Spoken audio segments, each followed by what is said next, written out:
well, actually, in my living room. But I apologize for last week.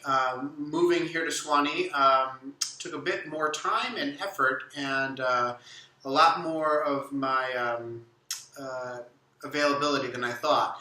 Also, I am still without internet here in this little cottage here, and so I'm going back and forth to still get internet service. But the university assures me that I will have it shortly. But let's dive in. What we're going to do this week is we're going to recap week 2. We're going to do week 2 this week, okay? So if you've done those readings, great. If you haven't, you can dive back in there. If you have, you can either begin looking ahead, or you can dive more deeply into the sources of theology readings that we did. You can read some more of those pages if you'd like. So to just jump right into what we're looking at here is, what is theology? I mean, like, before we even get started, that it's really important that we're looking at, when we're talking about theology, that we're really understanding it's the study of the sources, development, and relationships of a particular religion. In Christian theology, it'd be within Christianity. So what are the sources that we use? How is it developed? The thinking is developed. And what are the relationships between the different types of thoughts? In this chapter, there's some really important ideas of breaking out like the different types of theology that we look at, because they're really important. Biblical studies have a different take or different set of criteria, perhaps, than systematic theology, and same with historical theology, narrative theology, or even pastoral theology. What you find yourself probably most dealing with is pastoral theology. How do you care for, make real, and nurture the faith lives of other people? Discipleship. It's pastoral theology, looking at the lives of other people and how do you help make the faith real to them. Then there's another field that's not listed in here, is practical theology, which goes along with pastoral theology. Again, how do we break down theological constructs? How do we understand God's movement and what's going on in our world today? We'll get into more practical theology later on when we begin working toward making the shift towards our papers. How do we apply some of the theology that we've been looking at? I think that it's real important for us to just kind of pause and break and think about, what are the sources of theology that you use in your life before you even get to your ministry, in your life? What do you use to develop your understandings of God, of humanity, and of the world? Are you looking towards Scripture first and foremost? Are you looking towards tradition, what Christianity has taught through the ages? Are you looking towards reason? Or are you looking towards religious experience? We see that this is in section 6 of the book, of this unit, that's what we really begin to look at. I think it's really important. For us in our Anglican tradition, we have the three-legged stool of Scripture, tradition, and reason. And it was Wesley's quadrilateral that added to that, Wesley being an Anglican priest, John Wesley that is, being an Anglican priest, added religious experience to that. I think that we see today people turning towards that religious experience more and more. But in our Anglican tradition, we see that it's Scripture, tradition, and reason. Now, Bishop White, the first bishop of Pennsylvania, the diocese from which I'm from, and also our first presiding bishop, he said that Scripture was the foundation, beyond doubt, and that tradition and reason were two lenses to which we would read Scripture. We would read Scripture through the tradition of the church. What has the church done through the centuries? What have people believed throughout time? And that we would also read that with another lens of reason. What do we know? How does that jive with what we're reading in Scripture? How is that connecting with and interplaying with what we know and how we know it? I think those are important things. I think today in our culture and society, we see that religious experience, however, has taken a much more important role, and perhaps just experience in general, a much more important role in how individuals develop their faiths, and how we perhaps ourselves have developed our faith. When are the moments that we felt closest to God? When are the moments that we have experienced love, connection, and relationship? These are the things that help individuals to develop their understandings of the world, to answer some of the big questions about if there is a God and what that God might be like, and what does it mean to be human, and how do we interact with the world around us, and how do we understand it. So I think that's an important thing when we're working with youth and families and young adults and everybody in between. We have to take into account their religious experience. And we have to be able to dialogue with it in effective ways and use it as a lens, perhaps, as Bishop White said, with reason and tradition, to engage into Scripture, and perhaps even to engage in those first two lenses of reason and tradition. People will not necessarily look to the other sources if it doesn't connect in some way with their experience. So how can we use religious experience as a lens in which to dive into Scripture, tradition, and reason?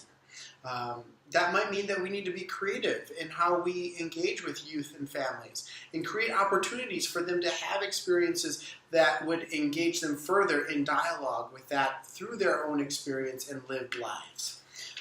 So that's an important thing to kind of look at as well. In Scripture, we see that there are important ways that we understand Scripture. It's not just, this is the way that it is, but there's the literal, allegorical, analogical, anthropological, or moral sense of kind of what Scripture might be saying to us. And we see it too, there's a narrative sense. What is the overarching story, the movement of this thing that we call Scripture? And Scripture really, I think, is only Scripture, the Bible itself, I believe. And let's pause. Say it with me. At some point in my life, someone will be able to call me a heretic. Your turn. At some point in my life, somebody will be able to call me a heretic. We see this all the time, that people say whether or not you're in, you're out. We measure people by their beliefs. They're not strong enough Christian. They don't believe the things that we do. And so this whole back and forth between orthodoxy and heresy is an important thing for us not to overlook. Back to the Bible. But the whole narrative of what is God doing through the Scripture, and how do I understand that Scripture, the Bible itself, only becomes Scripture, only becomes holy when I engage in it with a community and with the Spirit. And that connection is so important. You can do that individually through individual Bible study if you're using the lens of tradition, because then you have the community of the church, and all who've come before us, all who are with us now, and all who will come ahead of us in the future. You're reading it with them. And it's not just about what you are thinking, but you're reading it with them. You can do it with the lens of reason as well. That is not just about you. The problem when it comes into is you can't necessarily do that when you're using religious experience alone. And this is an important thing for us to kind of look back and help to maybe even push back against some of what we hear from the young people and their families that we work with. It just doesn't connect with my life. It just doesn't connect with my experience today. How am I supposed to connect with this when this was written with time that was so vastly different from what I do? The whole point is that we're looking at not necessarily what our experience is alone, but what is our experience as humanity? A very important thing for us to look at. Another important thing for us to think about is natural religion. And this is something that we see that today people really jump onto in many different ways. And they say, this is enough. This is enough to kind of think of that I can look around and I can use my reason, my experience, and my use of the hard sciences, the natural sciences, to understand the world around me. And that's enough. And so we come to some even place of mystery, this deeper mystery that we might even call God. And I think that's an important thing for us to be okay with. But how do we help people to engage that beyond just that and engage with a dialogue with Scripture and reason and tradition? I think that's an important thing for us to think about. If you haven't read philosophy much, I think that it's one of the things that we as Christians, especially as Protestant Christians, have not paid close enough attention to. Um, I think that we don't think about how we actually formulate our arguments, how we actually formulate our understandings of God and of ourselves and of the world. And I don't think that we've done a very good job of creating good, reasoned, rational understandings all the time and apologetics of why we believe what we believe.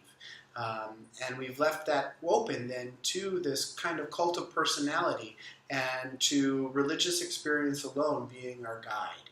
And so I think being able to use philosophy and the arguments for and against the things that we believe and being able to use logical, rational thought is an important thing. There's some great resources out there that you might think about looking at. There's one, Philosophy for Kids, and Philosophy in the Classroom are two books that are really great in terms of just giving you some tools to think about how can I use philosophical things, logic games, and other things to help inform and deepen, perhaps, the discussions that you want to have with your young people.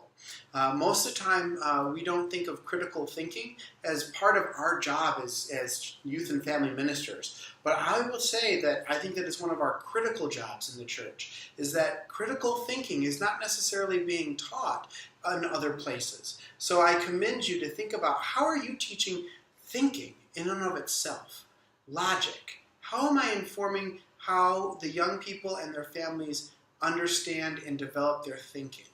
It's an important thing for us to look at as well. Well, I think that's all I have for this week. For your writing for this week, I'm going to invite you to please